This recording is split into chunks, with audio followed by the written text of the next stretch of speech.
ഞാൻ സുരേഷ് ഗോപി, പഞ്ചായത്ത് നിന്നാ. കൊതുകു നിർമ്മാർജ്ജനത്തിന്റെ ബോധവൽക്കരണത്തിനായി വന്ന ഉദ്യോഗസ്ഥനാ. അകത്തേക്ക്.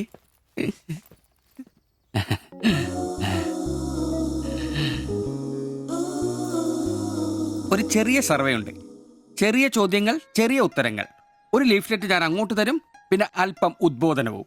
അതിനുശേഷം ജീവിതത്തിൽ ഒരിക്കലും നിങ്ങളെ കൊതുകടിക്കില്ല, പനിയും വരില്ല. ക്യോമാ? মাফ করুন, আমি মালায়ালাম জানি না। আমার স্বামী এখানে নেই। আপনি অন্যদিন আসুন। ഓ, മലയാളി അല്ല അല്ലേ? না। അന്യ സംസ്ഥാന തൊഴിലാളി ഹൂം? അച്ഛാ, എനിക്ക് ഹിന്ദി അറിയില്ല. ഹം വയ്ക്കുമ്പോൾ ഹും വെക്കണം, ഹും വെച്ചാൽ ആപ്പ് വെക്കണം, ഇത്രയൊക്കെ അറിയൂ. മലയാളം മനസ്സിലാവുമോ? ഓ, ഭാഗ്യം. ഇവിടെ ഇപ്പൊ ഭർത്താവുണ്ടോ? না। അച്ഛാ, കേൾക്കൂ. ഡെങ്കിപ്പനി വരാതിരിക്കാൻ ഈ സുന്ദരമായ ശരീരത്തിൽ കൊതുക് കടിക്കാതെ നോക്കണം. മുറ്റത്തും പറമ്പിലൊക്കെ കിടക്കുന്ന കാലിപ്പാത്രങ്ങൾ, ചിരട്ടകൾ, ചെടിച്ചട്ടികൾ ഇവയിലൊന്നും വെള്ളം കെട്ടി നിൽക്കാതെ ശ്രദ്ധിക്കണം.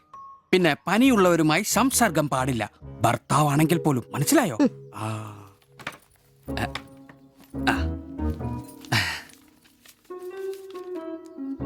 എന്താ പേര്? ദേവ്ജാനി. ദേവയാനി. ആപ്കാ നാം അച്ഛാ ഹേ. ഭർത്താവിന്റെ പേരെന്താ? കുമാർ. കുമാർ. കുട്ടികൾ? നെയ്. അതെന്താ? ആർക്കാ കുഴപ്പം? അല്ല, ഇപ്പൊ എല്ലാത്തിനും ചികിത്സയുണ്ടേ. ഇനി പിന്നെ ഒരു ഫാഷനായിട്ട് കുട്ടികൾ പിന്നെ മതി എന്നാണെങ്കിൽ ആയിക്കോട്ടെ ആയിക്കോട്ടെ. സ്വദേശം? ബംഗാൾ. ബംഗാൾ.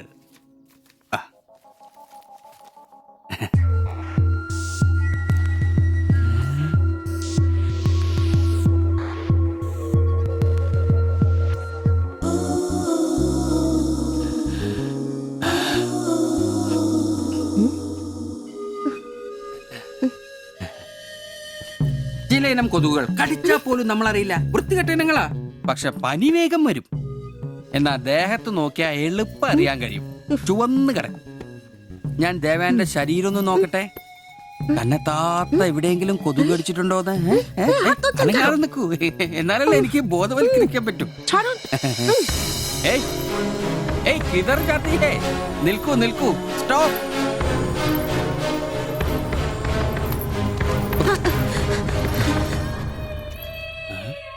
ও আমার হাত ধরেছিল। എന്നേടാ പ്രശ്നം? ഞാനൊരു പാവം സർക്കാർ ഉദ്യോഗസ്ഥനാണ്. ഇനി തല്ലരുത്, ആളെ കൂട്ടരുത് പ്ലീസ്. പകർച്ചപ്പനി ബോധവൽക്കരണത്തിന് വന്നതാ. അന്യ സംസ്ഥാനക്കാരുടെ ദേഹത്ത് കൊതുക് കടിച്ച പാടുണ്ടെന്ന് തപ്പി നോക്കിയതാ. സോറി, നമ്മൾ ഒരേ സംസ്ഥാനക്കാരല്ലേ, പ്ലീസ്. അന്യ സംസ്ഥാനക്കാർക്കാണ്. സോറി, മാപ്പാക്കണം പ്ലീസ്. ഇനി പ്രദേശത്ത് തന്നെ കണ്ട തന്റെ ദേഹം മൊത്തം പാടായിരിക്കും, അത് കൊതുക് കടിച്ച പാടായിരിക്കില്ല. മനസ്സിലായി. ഞാൻ ഇനി പ്രദേശത്ത് വരികയില്ല. പോവാ. താങ്ക്സ് ചേട്ടാ. പെങ്ങളെ വരട്ടെ. കൊതുക് കടിച്ച് പനി വരാതെ നോക്കണേ. ചേട്ടനും ശ്രദ്ധിച്ചോണേ. Tata, bye by.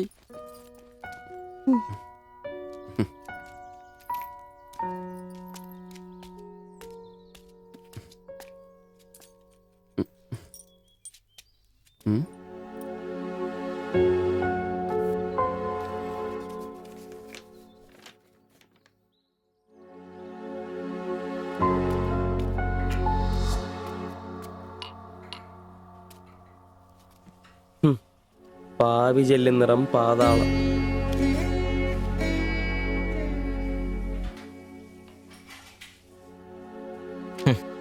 ഗൾഫുകാരനെ കിട്ടിയപ്പോ അവളങ്ങ് പോയി അല്ലേ?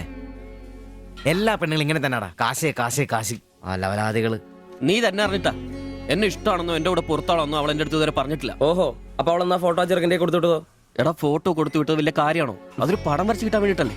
ഓഹോ, ആ ഫോട്ടോയും കെട്ടിപ്പിടിച്ച് നീ എത്ര സ്വപ്നങ്ങളാണ്ടാടാ? നമുക്ക് ആഗ്രഹിക്കാനല്ലേ പറ്റൂ. ആഗ്രഹം കൂടുമ്പോൾ സ്വപ്നം കാണും. അതിനുള്ള അവകാശങ്ങൾ വേണ്ടടാ. നീ എന്ത് തീരുമാനിച്ചു? എന്ത് തീരുമാനിക്കാൻ?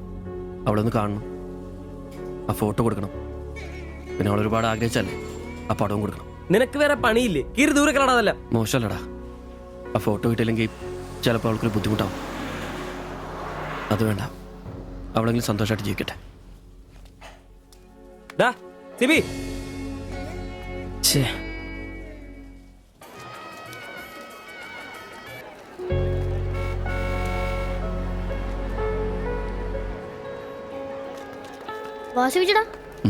വാ. ശരി. ആ ബാബുക്കുട്ടനോ, എന്താ താമസിച്ചേ?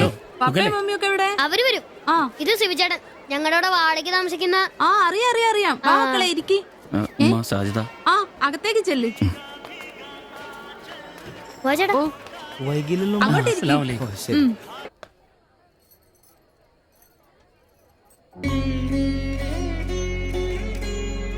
സിവിചേട്ടാ, ദേ ടീച്ചർ. ടീച്ചറെ സിവിചേട്ടൻ.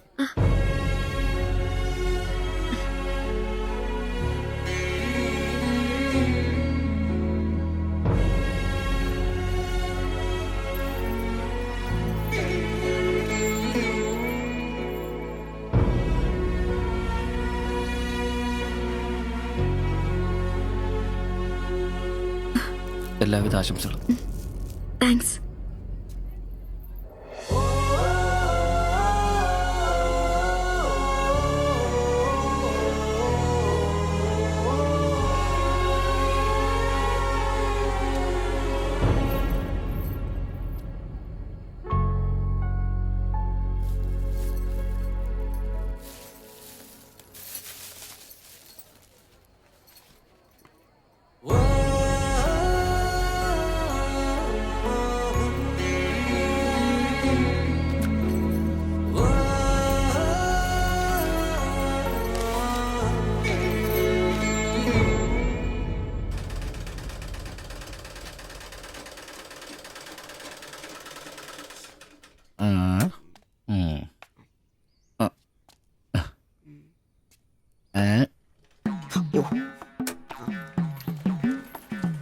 എടാ അന്റപ്പ, ആ ഹിന്ദിക്കാരനും ഭാര്യ ഇങ്ങോട്ട് വന്നോണ്ടിരിക്കണ്ടാ. എന്റെ അമ്മോ, എന്ത് സാധനോടാ അത്. മിക്കവാറും ഇവിടെ വന്ന ഒരു ബ്ലൗസിന് അളവെടുക്കാൻ സാധ്യത കാണുന്നുണ്ട്. പിന്നെ ബ്ലൗസ് എന്താടാ നാട്ടുകാർ ഇവിടെ വന്ന് എടുക്കണില്ല, പിന്നെ ബംഗാളികൾ. അത്ര ഇങ്ങനെ ആലോചിച്ച് കൂട്ടണ്ട. നമസ്കാരം. അല്ല, ഇത് ആർക്കേ വന്നേക്കണത്? ഭായി ഒരു ബഹനോ മേരെ തയ്യൽ കടയിലേക്ക് ആവോനാ. ആകെ ഒരു ഹിന്ദി വാക്ക് അറിയാമുള്ളൂ. ഇതിൽ കൂടുതലൊന്നും പ്രതീക്ഷിക്കരുത്. മലയാളത്തിൽ പറഞ്ഞാൽ മതി, ഞങ്ങൾക്ക് അതാ ഇഷ്ടം. സമാധാനായി. അല്ല, വന്ന കാര്യം എന്താ? ഒരു തയ്യൽ പണിയുണ്ട്. അതാണല്ലോ എന്റെ പണി. എന്താ തയ്ക്കണ്ടേന്ന് പറ. ഇവൾക്കൊരു ബ്ലൗസ് വേണം. അതിനെന്താ അളവ് ബ്ലൗസും തുണിയും എടുത്തോ? ব্লাউজ হবে নতুন মাপে। ഞാനങ്ങനെ പേയായിട്ടൊന്നും കട്ടിയല്ല. കട്ടിനെ കറക്റ്റായിട്ട് ഞാൻ കട്ടിയുള്ളൂ. അളവെടുക്കണ്ടാ പറഞ്ഞു. എന്നാന്ന്? പുതിയ അളവെടുക്കണം.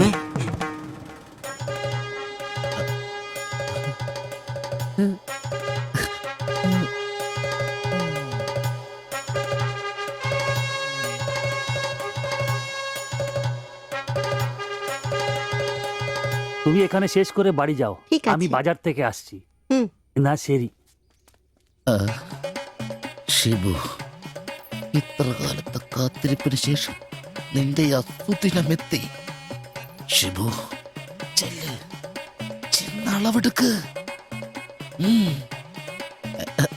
എന്താ നിൽക്കുന്നേ? പോയി അളവെടുക്ക്. മുഴക്കോലെടുക്ക്. മുഴക്കോല എന്തിനാ? അളവെടുക്കാനാന്ന്. ടേപ്പ് കൊണ്ടല്ലേ അളവെടുക്കാറ്? എന്നാ ടേപ്പ് എടുക്ക്. ടേപ്പല്ലേ തോളത്തെടുക്കുന്നേ? പോയിട്ടാ.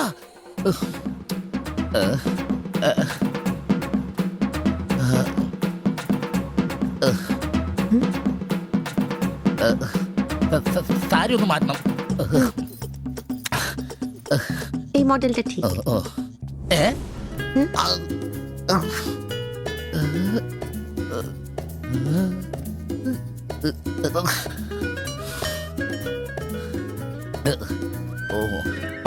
ഫുൾ കൈ ഷർട്ടാണ് തയ്ക്കേണ്ടത്. സിബ് എന്റെ തയ്യൽ പരമ്പര ദൈവങ്ങളെ, എന്നെ തയ്യൽ പിടിപ്പിച്ച് ജോളിച്ചേട്ടാ, ശക്തി തരൂ. എന്നാ ഇതറിഞ്ഞിട്ടേ കാര്യമുള്ളൂ.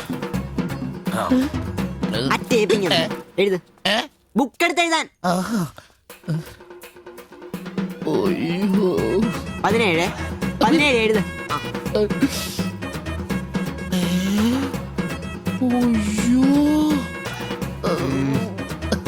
37.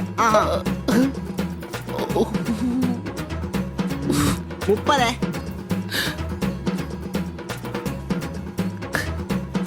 11. 9.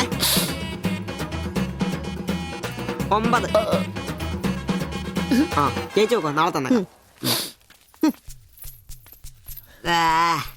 5 നിന്ന് ഓ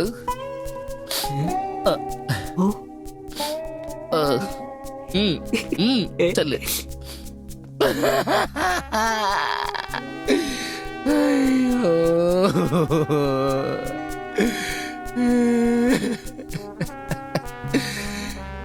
എന്റെ പൊന്നു ബ്ലൗസ്.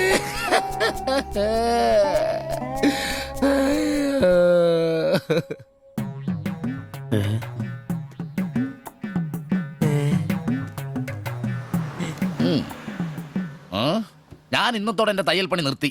അതിനാണ് ഈ ലഡു. എന്റെ ശിബുവേട്ട കണ്ണ് കാണാനില്ലെങ്കിൽ നിങ്ങൾ ഒരു കണ്ണാടി മേടിച്ചു വെക്കി. അല്ലാതെ അറിയാവുന്ന പണി നിർത്തണോ?